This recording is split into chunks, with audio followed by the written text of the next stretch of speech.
할렐루야. 감사합니다. 금요일 심야 기도 시간을 여러분들이 큰 은혜 받는 시간으로 삼으시고, 또 이 금요일 심야 기도 시간에 여러분들이 기도 제목이 있으시면 여기 나오셔서 큰 기도 응답 받을 수 있는 시간으로 삼으시기를 꼭 바랍니다. 금요일을 세상 사람들은 불타는 금요일이라 그렇게 얘기를 해서 불금이라 그렇게 얘기를 합니다. 그래서 이 금요일 날 저녁에는 뭐 안 마시던 술도 마시러 다니고 뭐 안 하던 짓도 하는 그런 날입니다만은, 여러분들은 하나님 앞에 나와서 힘을 다해 찬송을 하고 또 힘을 다해서 기도를 했으니 여러분들의 가정 또 여러분의 삶이 복되기를 주님의 이름으로 축복합니다. 제가 지난주에 그 이리교회 얘기를 했는데, 우리 강 권사님, 윤 권사님 두 네 분이 이렇게 제 이야기를 들으시고 헌금을 정성껏 해주시니까 얼마나 감사한지 모르겠어요. 다른 분들은 제가 그렇게 얘기했는데 동참을 하자 그렇게 얘기를 했는데 콧등으로도 반응을 안 보이시고 그냥 니나 해라, 나는 못한다 이렇게 흠흠거리시고 마시는데, 그러지 마시고 우리 어려운 교회 짓는 일에 여러분도 좀 힘을 모아주시기를 바랍니다. 양이 중요한 게 아니라 뭐가 중요하다고요? 마음이 중요한 겁니다. 아시겠지요? 정용호 목사님만 대답을 크게 했어요. 어쨌든 제가 헌금 설교를 참 못하고요. 또 어떤 분들은 그러시더라고요. 저보고 참 어떤 목사님은 죄송합니다 이렇게 말을 해서 돈 뽑아내는 재주가 있는데, 윤창용 목사는 설교에 헌금 설교를 제가 부임해서 한 11년 넘어가는데 한두 번 했나 모르겠어요. 그런데 여러분들이 그동안 열심히 너무 잘해 주셔서 감사하고, 또 우리가 도와야 될 때 그동안 못 돕지 않고 다 도와서 참 우리 교회가 그동안 은혜로 왔는데, 요즘에는 조금 더 많은 교회들이 저희 교회에 도움을 청하고 있어서 조금 걱정이 되기도 합니다. 여러분 관심 가지시고 기도해 주시기를 부탁드리겠습니다. 까닭없이 미움받는 자의 기도입니다. 시편 35편을 우리가 같이 읽었는데 이 10절까지 여러분들과 같이 읽었습니다마는 개인 탄원시인데 대표적인 개인 탄원시입니다. 이 주인공 시편 기자는 내가 거짓된 비난을 받으면서 까닭없이 고난을 당하고 있습니다 이렇게 얘기를 하는데, 하나님 그러니까 나를 정당하다고 좀 많은 사람들 앞에 입증해 주십시오 이렇게 기도하고 있습니다. 때로는 우리도 마찬가지 상황을 겪을 때가 있습니다. 내가 하지 않았는데 오해받고 거짓된 비난을 받아서 억울함을 호소할 수밖에 없는 상황이 생길 때가 있습니다. 제가 부목사 시절에 신방을 갔다가 다른 목사님하고 둘이 같이 오는데, 제가 선배 목사님을 모시고 신방을 갔다가 이제 돌아오는데 청주쯤 이제 들어와서 청주의 초입에 고속도로 인터체인지에서 나와가지고 이제 시내로 들어가는 중에 목사님이, 제가 운전을 하고 있었는데 저한테 그러는 거예요. 윤 목사, 속이 안 좋아? 그렇게 얘기하시는 거예요. 아니요, 속 괜찮은데요. 아까 저녁 먹었던 게 속이 불편한가 봐. 그렇게 얘기를 하시는 거예요. 그래서 이 양반이 참 점잖은 양반인데 이 이야기를 왜 하시나 생각을 했더니, 그 얘기가 저한테 뭐라고 한 얘기냐면, 윤 목사 자네 방구 꼈어? 그 얘기예요. 그래가지고 나는 끼지도 않은 방구를 왜 꼈다고 하실까 이렇게 생각을 하고 가만히 봤더니, 그 청주 초입에 조광피역이라고 하는 유명한 가죽 회사가 있었어요. 그 회사가 저녁만 되면 낮에는 안 나던 냄새가 나는 겁니다. 그 앞을 지나가다 보니까 그 냄새가 그 피역 회사에서 나는 냄새인 줄 모르고 제가 원인인 줄 알고 점잖게 윤 목사 속이 안 좋아? 그렇게 얘기를 하신 거예요. 얼마나 억울해요. 제가 한 일도 아닌데 제가 했다고 생각을 하고 이야기를 했으니 말이죠. 그래서 제가 자초지종을 설명하고 여기 들어올 때쯤 되면 이쯤에서 저녁 때는 이런 냄새가 납니다 라고 말씀을 드려서 제 억울함을 해소했던 적이 있었습니다. 자, 그런데 이런 거는 사실 별거 아니지만 이거보다도 더 큰 억울함을 당하는 경우들이 생기는 거죠. 그럴 때 우리는 그 억울함을 어떻게 풀어야 될까라고 하는 겁니다. 오늘 말씀에 보면 하나님께 시인은 억울함을 호소하고 있습니다. 하나님은 공의의 하나님이시기 때문에 누구보다도 정확하게 판단하시는 하나님이시기 때문에 우리의 재판장 되시는 하나님께서 우리 억울함을 풀어주시고 우리를 바른 길로 인도해 주실 것을 믿습니다. 이 믿음으로 시인은 지금 노래하고 하나님 앞에 자기 억울함을 호소하고 있습니다. 자기가 지금 처한 상황을 시인은 정확하게 부르짖고 있습니다. 1절에 뭐라고 얘기하느냐면 여호와여 나와 다투는 자와 다투시고 나와 싸우는 자와 싸우소서 이렇게 이야기를 합니다. 이 이야기는 뭐냐면 내가 다투고 있는 대상, 내가 싸우고 있는 그 사람을 우리 하나님께서 직접 나가셔서 싸워 주십시오라고 요청하는 내용입니다. 이 시인의 요청은 굉장히 적극적이죠. 군인들이 나갈 때, 전쟁터에 나갈 때 쓰는 용어를 사용해서 표현을 합니다. 방패, 창. 이 군사적인 용어까지 동원을 해서 하나님 도와주세요. 하나님 지켜주세요. 이렇게 이야기를 하면서 하나님이 내 적들과 싸워주심으로 나는 분명히 승리할 줄 믿습니다. 이렇게 기도하고 있습니다. 시인이 궁극적으로 이야기하는 이 승리는 뭘 얘기하느냐? 3절 말씀을 보십시다. 같이 읽어보겠습니다. 시작. 창을 빼사 나를 쫓는 자의 길을 막으시고 또 내 영혼에게 나는 내 구원이라 이르소서. 아멘. 나는 네 구원이다. 하나님이 말씀하시는 겁니다. 내가 너를 구원하겠다. 이 이야기를 하신다라는 확실한 고백을 이 시인은 하고 있습니다. 사랑하는 성도 여러분, 억울한 일이 어떤 일이 생겨도 어떤 비난을 받더라도 궁극적으로 우리가 구해야 될 승리의 확신은 바로 구원은 하나님께 있다. 이 확신이 여러분들에게 있어야 됩니다. 구원은 생명의 영역이고요. 생명이 사라지게 되면 모든 게 다 의미 없어집니다. 아무리 구중궁궐이 있고 아무리 돈이 많아도 생명이 없어지면 소용없는 겁니다. 우리를 위해 친히 대적해 주시는 하나님께서 우리에게 생명을 허락해 주시는 분 아니겠습니까?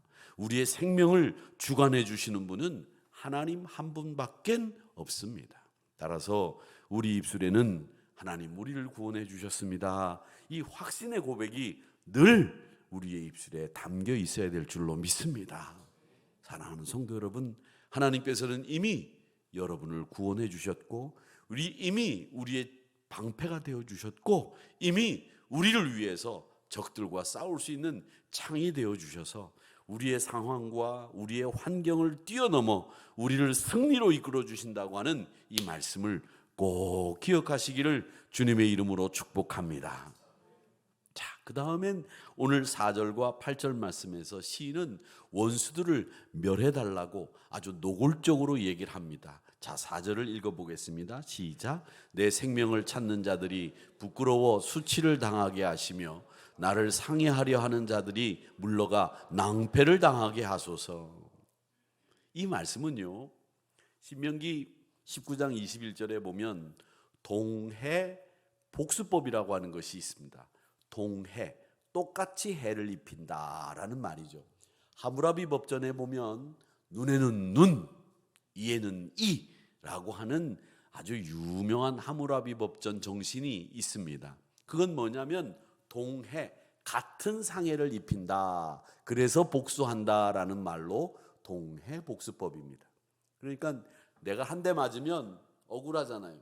그러면 나는 어떻게 해야 됩니까? 한 대 때려야 되죠. 그런데 제가 한 대 때리면 10대 때리는 분들이 있어요. 어디 있을까요? 깡패. 아, 예. 그렇습니다. 깡패들이 그렇습니다. 내가 한 대 때리면 10대 때려요. 그렇죠? 그렇죠? 예, 그렇죠. 그런데 어떤지 모르겠습니다만 좋으면 또 사랑하는 사이면 한 대 내가 탁 때립니다. 그럼 어머머머머머 10대 맞죠? 안 그렇습니까? 그렇게 사랑하는 사람과 연애할 때는 한 대 때리고 많이 맞을 때는 많이 맞아도 기분이 좋아요. 그러나 이게 많이 맞아도 기분이 좋을 때는 그때뿐이지 다른 때는 한 대 때리고 10대 맞으면 기분 나빠요. 그렇기 때문에 여러분, 우리는 다른 사람에게 복수를 할 때 어떻게 해야 되느냐? 신명기 19장 21절에 동해복수법에 의한 정의를 간구하는 말씀이 뭐라고 돼 있느냐면 내 눈을 긍휼히 여기지 말라. 생명에는 생명으로, 눈에는 눈으로, 이에는 이로, 손에는 손으로, 발에는 발로이니라. 그래서 정확하게 네가 발을 남에 의해서 상함을 받았다면 너도 발을 상하게 해라, 이 얘기입니다. 근데 이 이야기는 지금도 우리에게 이 말씀이 유효하냐라고 했을 때, 목사님 제가 말이죠, 제가 이렇게 한 대 맞았으니까 저도 그 사람 한 대 때리고 말겠습니다, 이런 투로, 이런 논리로 이야기하는 신자들이 있어요. 정말요. 목회를 하다 보면. 근데 여러분, 그 이야기를 하시면서 하나님도 이에는 이, 눈에는 눈, 손에는 손, 발에는 발 이렇게 이야기하셨으니까 저도 그렇게 하겠습니다, 이렇게 얘기하시는 분들이 있는데, 이 말씀은 신명기 19장 21절에 이 말씀은 뭘 얘기하는 거냐면 하나님이 정의를 실현하시는 분이다. 억울한 자를 보호하시는 분이다. 악인들이 활개치지 못하도록 만드시는 분이시다. 이런 뜻으로 우리가 오늘날 해석하고 적용해야 되는 거죠. 나도 똑같이 복수하겠습니다 라고 이 말씀을 근거로 여러분 달려들면 안 됩니다. 이 얘기는 하나님이 우리의 정의로운 판단을 하시는 분이다 라고 하는 것으로 근거를 삼으셔야 되는 말씀입니다. 자, 그렇게 하나님 앞에 자기의 억울함을 풀어달라고 이 시인은 계속 요청하고 있는데, 이 시인이 다윗이라고 가정을 했을 때 다윗의 원수들은 누가 있었을까요? 먼저 다윗의 원수는 장인이면서 자기가 모시던 왕이었던 사울이라고 하는 사람이 원수 중에 원수였습니다. 자기를 죽이려고요, 밥을 먹다 말고 창을 던져요. 밥을 먹다 말고. 여러분, 웬만한 사람 같으면 밥 먹다 말고 칼 꺼내가지고 던지면 거의 맞아야 됩니다. 그런데 다윗은요, 밥 먹다 말고 사울이 던진 창을 피했어요. 기가 막힌 사람이죠. 그렇게 피했고요. 또 사울은요, 몇 번씩이나 다윗에게 울면서까지 내가 너를 죽이지 않겠다, 너를 해하지 않겠다 이렇게 약속했으면서도 다시 마음을 바꿔서 다윗을 죽이려고 다윗을 찾아다녔던 사람이 사울입니다. 또 사울의 장군 중에 아브넬이라고 하는 사람이 있었어요. 이 아브넬이라고 하는 사람은 어떤 사람이냐면 사울가의 친위대장, 사울가를 가장 잘 아는 군대 장관, 장수였습니다. 근데 이 아브넬이 사울이 죽고 그리고 요나단이 죽고 사울 가문이 멸망할 것 같으니까 이게 어떻게 하면 좋을까 생각을 하다가 이 아브넬이라고 하는 친구가 다윗이 왕이 됐다는 소리를 듣고도요, 이 사울 왕가에 남아있던 이스보셋이라고 하는 친구를 왕으로 세우고 자기가 뒤에서 섭정을 했어요. 그리고는 사울의 후처들을 자기 아내로 삼는 이런 못된 짓을 했어요. 그러니까 이스보셋이 아무리 계모라고 하더라도 나에게는 어머니였는데 그 어머니를 이스보셋이 데려다가 자기 아내를 삼는 것을 보면서 한마디 했어요. 그랬더니 이 아브넬이 한다는 소리가, 야, 너 죽고 싶어? 내가 얼마나 힘센 줄 알아? 너 한번 붙어볼래? 이렇게 이야기를 하면서 이스보셋을 협박했어요. 그러다가 결국 이스보셋을 마땅하게 여기지를 않고 다윗 편으로 넘어왔습니다. 변절한 거죠. 그리고는 다윗 편에 와가지고서는 내가 이제부터는 다윗을 잘 섬기겠다고 그렇게 이야기를 했습니다. 그런데 여러분, 이 이스보셋을 세워서 따로 독립정부를 만들었던 이 아브넬이 좋은 사람이었느냐? 좋은 사람 아니었습니다. 그런데 이 다윗 옆에는 누가 있었습니까? 요압이라고 하는 유명한 장군이 있었는데, 이 요압이 자기 동생을 이 아브넬이 죽인 적이 있었거든요.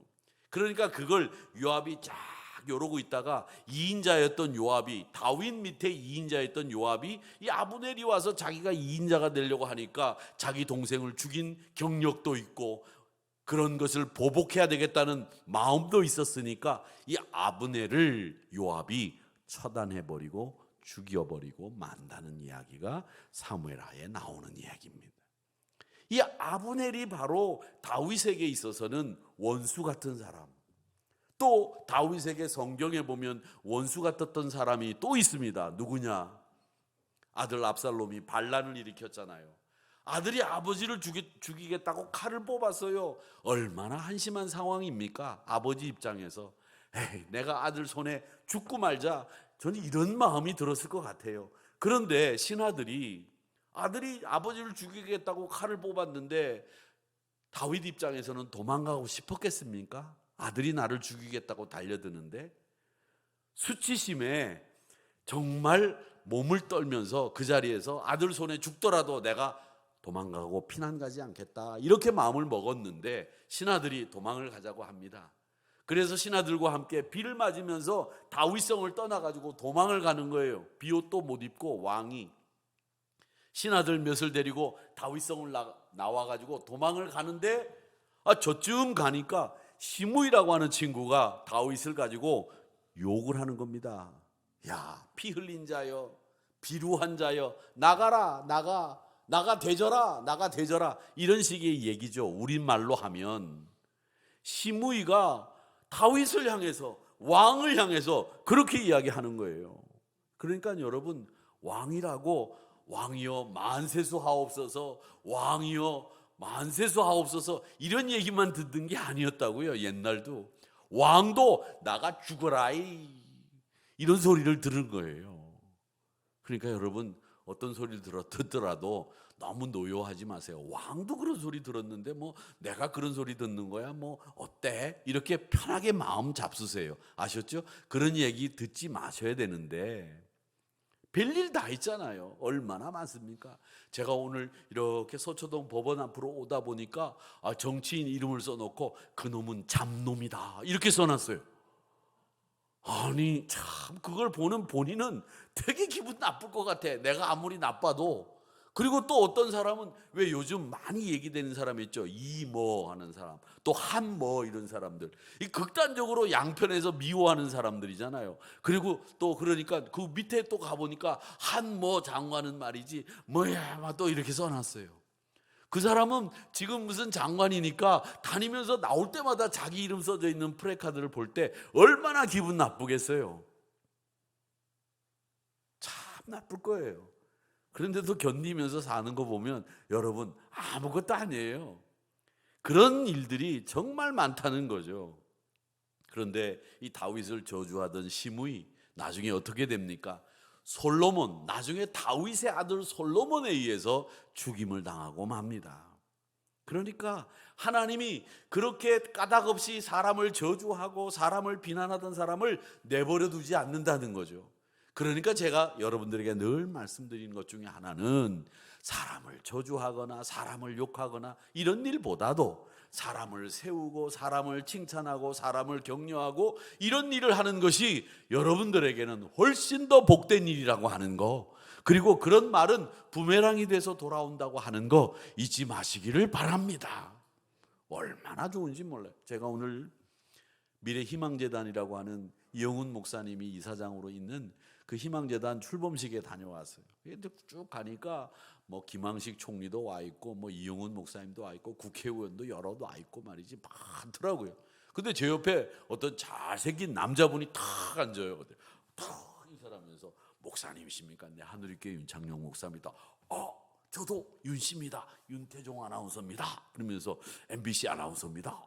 그러면서 딱 옆에 앉는데 잘생겼는데 목소리도 좋아요. 아나운서 아니겠습니까? 목소리도 좋아. 그러면서 이 친구가 넉살도 좋아요. 내가 이렇게 앉아서 이제 밥을 먹는데, 목사님, 혹시 나이가 한 48쯤 됐습니까? 이제 그 거짓말도 잘해. 참, 그래가지고 아니라고. 학번이 어떻게 되십니까? 80학번입니다.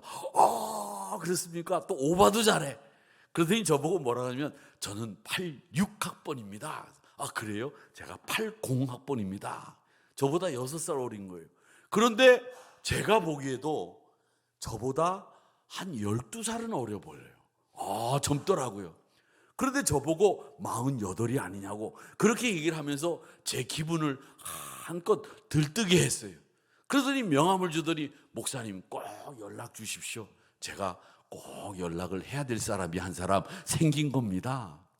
여러분, 그러고 나니까 주는 밥이 얼마나 맛있는지, 빵도 2개 먹고 스테이크도 먹고 연어 샐러드도 먹고 제가 배 많이 먹었어요. 저녁을 지금 안 먹었어요. 안 먹었다는 말은 거짓말이고 살짝 먹었는데 간단하게 먹었습니다. 기분이 좋으니까 소화도 잘 돼. 그런데 여러분, 그게 거짓말이라고 저도 알고 있어요. 그런데 그 거짓말 같은 그 말이 사람을 기분 좋게 하더라는 거죠. 그러니까 여러분, 거짓말 같은 걸 하더라도 사람이, 상대방이 눈치를 채더라도 그 말이 좋은 말이면 하하하하 웃는다는 거죠. 그러니까 여러분, 좋은 말 많이 하세요. 그리고 사람들에게 격려가 되는 말 많이 해주세요. 오늘 찬양을 하신 우리 글로리아 찬양팀들이 얼마나 아름다운 찬양을 잘 하셨는지 너무 감사합니다. 이런 찬양을 내가 노아 홍수 이후로 들어본 적이 없어요. 이렇게 얘기하면 거짓말하고 계시네 목사님, 참네, 이렇게 생각할 수도 있겠지요. 그런데 어때요? 장로님 기분 나쁘세요? 아멘. 기분 나쁘다는 말에 아멘.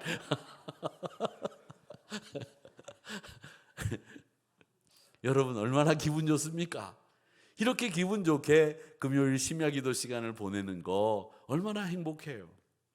다른 세상에는 행복한 일 별로 없어도 교회에 오셔서 행복하고 웃고 가시면 좋은 거예요. 그렇게 시인은 얘기합니다. 하나님, 저의 원수들을 하나님 처리해 주세요. 그렇게 얘기하면서 다윗에게 원수된 사람을 처리해 달라고 요청을 하면서 다윗은 이렇게 얘기합니다. 또 뭐라고 얘기하느냐? 서로 눈짓하지 못하게 하소서.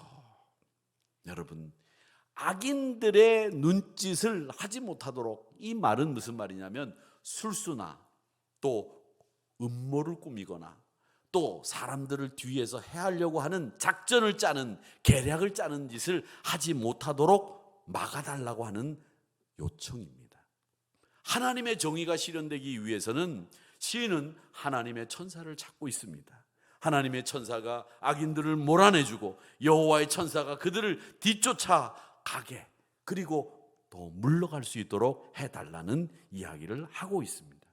우리 하나님은 우리와 함께 하시고 피난처가 되는 것을 이 시인은 간구하고 있는데, 시편 34편 7절 말씀을 우리 같이 읽어보겠습니다. 시작. 여호와의 천사가 주를 경외하는 자를 둘러 진치고 그들을 건지시는도다. 아멘. 우리를 진치시고 우리를 건져주신다. 근데 우리를 대적하는 사람들의 특징이 뭐냐? 그 대적하는 사람들의 특징이 오늘 말씀에 나오는데 7절 한번 읽어보겠습니다. 7절에 시작. 그들이 까닭없이 나를 잡으려고 그들의 그물을 웅덩이에 숨기며 까닭없이 내 생명을 해하려고 함정을 팠사오니. 여기서 2번 반복되는 말이 뭐냐면 까닭없이입니다. 까닭없이. 원수들은요, 무슨 이유가 있어서 여러분을 공격하는 게 아니에요. 이유가 없어도 여러분을 공격한다는 거죠. 그게 원수들이 하는 일의 특징입니다. 얼마나 공격을 당하는 사람들이 황당하고 억울하겠습니까? 이런 상황에서 우리가 구해야 될 것, 우리가 의지해야 될 것은 다른 것 아닙니다. 여호와의 천사밖에 없음을 기억하시기를 바랍니다. 결국 우리는 여호와 하나님 한 분만을 신뢰해야 됩니다. 모든 것을 호소한 시인의 마음이 어떠냐? 그렇게 하나님 앞에 호소하고 나니까 9절에 이렇게 이야기합니다. 시작, 같이 읽어보겠습니다. 시작. 내 영혼이 여호와를 즐거워하며 그의 구원을 기뻐하리로다. 아멘. 이제 시인은 하나님 앞에 그렇게 간구하고 요청을 한 다음에 평안한 모습을 취하고 있습니다. 하나님을 기뻐하고 즐거워하고 있습니다. 이런 모습이 가능한 이유는 다른 게 아닙니다. 하나님만이 우리의 유일한 구원자 되어 주심을 확실하게 믿고 고백했기 때문에 여호와 같은 분 없습니다. 10절을 우리 같이 한번 읽어보겠습니다. 시작. 내 모든 뼈가 이르기를 여호와와 같은 이가 누구냐? 그는 가난한 자를 그보다 강한 자에게서 건지시고 가난하고 궁핍한 자를 노력하는 자에게서 건지시느니라 하리로다. 아멘. 시인은 자기의 뼈를 이야기하면서 내 모든 뼈, 내 모든 몸이 하나님이 다른 신들과 달리 우리를 구원해 주시는 분이기 때문에 그 모든 몸이, 내 모든 뼈가 하나님으로부터 건짐을 받는다. 이렇게 확신하고 고백하고 있습니다. 여러분, 여러분의 한 터럭도 상하게 하는 법 없이 하나님이 여러분을 구원해 주시겠다, 이렇게 약속하고 있는 것을 시인은 믿고 있다는 겁니다. 사랑하는 성도 여러분, 여러분을 건지시고 여러분을 구원하시는 하나님을 이 시인처럼 확신하시기를 축원합니다. 우리는 세상에서 평화롭게 살려고 합니다. 그런데 평범한 일상 가운데 이유 없는 미움, 거짓 비난 받을 때 무조건 그들과 싸우는 게 답이 아닙니다. 세상 사람들은 무조건 싸워야 되는 게 답이라고 생각합니다. 어떤 분은 말이죠, 어떤 분은 이 싸우지를 못해가지고 늘 노심초사 말이 여기까지 오는데 말을 못하는 분이 있어요. 그런 분들은 물건을 샀다가 환불도 제대로 못해요. 환불하러 갔다가 환불도 못하고 다시 갖고 와서 그냥 찢어진 거 그냥 입어버리는 분들. 근데 어떤 분들은 환불도 잘하고 싸우기도 잘하는 분들이 있어요. 그런 분들도 계세요. 요즘에는 환불은 인터넷으로 하지만 옛날에는 그 가게에 가가지고 돈으로 돌려달라고 하기가 그게 쉽지 않잖아요. 근데 그걸 잘하는 분이 있어요, 용하게. 그리고 또 어떤 분들은 말이죠, 자기가 원하는 걸 이 관청에 들어가서 잘 관철시키는 분들이 있어요. 제가 그런 걸 잘 못하는데 어느 날 돌아가신 권사님 한 분이 그러시더라고요. 제가 이런 걸 하는데 관청에 가가지고 한만 권사라고 하더라도 좋게 얘기하니까 이 공무원들이 말을 안 듣더래요. 옛날입니다, 옛날. 그래가지고 한 번은 가가지고 여자 권사님이 공무원들 앞에서 책상을 한번 들어가지고 엎었대요. 그랬더니 한 2년 정도 공무원들이 내내 그러면서 잘 자기 얘기를 들어주더라는 거예요. 그래서 목사님, 한 번쯤은, 한 2년에 한 번쯤은 이 관청에 들어가서 책상을 한번 둘러 엎어야 됩니다, 이런 얘기를 하시더라고요. 근데 사실 좀 그래요. 그렇기는 이렇게 해놓은 거 보면 말이죠, 뭐 애프터 서비스를 받는다든지 뭐 우리가 이렇게 당연히 권리로 누려야 될 것들을 좋게 얘기를 하면 잘 안 들어주는 경우가 있어요. 저도 그런 얘기를 합니다. 우리 관리 집사님, 또 제 차를 관리하는 집사님에게, 집사님, 제가 안 갈게, 집사님이 가세요, 그렇게 얘기를 합니다. 그래서 왜요? 목사님 가셔도 되는데. 아니요, 저는 못 갑니다. 집사님이 이번에 가셔서 제가 얘기합니다. 가가지고요, 들어가자마자 육두문자를 한번 쓰세요. 그리고 안 돼, 한번 닫아보세요. 그러면 또 이렇게 고쳐놓지는 않을 거예요, 이렇게 얘기를 해요. 근데 사실은 그런 일이 필요 없어야 되는데 사람들은 그렇게 육두문자를 쓰고 강력하게 나오고 곱게 이야기하는 사람들보다 그런 사람들이 얘기를 더 들어줄 때가 있다는 거죠. 그러다 보니까 우리 예수 믿는 사람들도 그런 취향이나 그런 방법을 택할 때가 있다는 거예요. 그런데 오늘 이 시편 35편을 읽어보면 그 방법이 꼭 좋은 방법은 아니고 우리는 그런 사람들과 싸우는 게 답이 아니다라는 걸 배운다는 거죠. 왜? 하나님을 믿고 의지하는 그리스도인들이라고 한다면 하나님이 해결해 주시고 하나님이 우리의 창과 우리의 방패가 되어 주신다는 것을 믿고 하나님 앞에 맡기고 하나님이 대신 싸워 주실 것을 확신하여야 된다. 이 얘기를 시인은 지금 말씀하고 있다는 겁니다. 그러니까 우리의 억울함 하나님 앞에 내려놓으시고 우리의 입술이 세상 속에서 억울함을 풀기 위해서 사용되는 육두문자나 쓰는 그런 더러운 입술로 만들지 마시고 하나님 앞에 내 억울함을 간구하고 호소하는 데만 여러분의 입술을 사용하시기를 축원합니다. 그렇게 할 때 오늘 시인의 신뢰 고백이 우리 안에도 동일하게 넘치게 될 줄로 믿습니다. 오늘 시인은 뭐라고 얘기합니까? 결국 하나님이 승리하셨습니다. 결국 하나님이 내 억울함을 풀어주셨습니다. 하나님밖에 없습니다. 이 아름다운 고백이 넘쳐 흘러서 진정한 평안을 누리고 있다는 것을 보여주고 있지 않습니까? 사랑하는 성도 여러분, 여러분이 늘 평안하시기를 원합니다. 여러분이 하나님 앞에 내 신뢰를 고백하는 순간에 여러분을 구원해 주시고 여러분을 생명으로 인도해 주시고 여러분의 억울함을 풀어주시는 하나님이신 줄 믿습니다. 억울함의 순간을 만나더라도 당황하지 마시고 함정에 빠지더라도 노여워하지 마시고 우리 하나님이 나의 방패가 되어 주십니다 라고 하는 것, 나를 위해 친히 싸워주신다는 것을 분명히 기억하시면서 승리하는 우리 한우리 성도님들이 모두 되시기를 주님의 이름으로 축복합니다.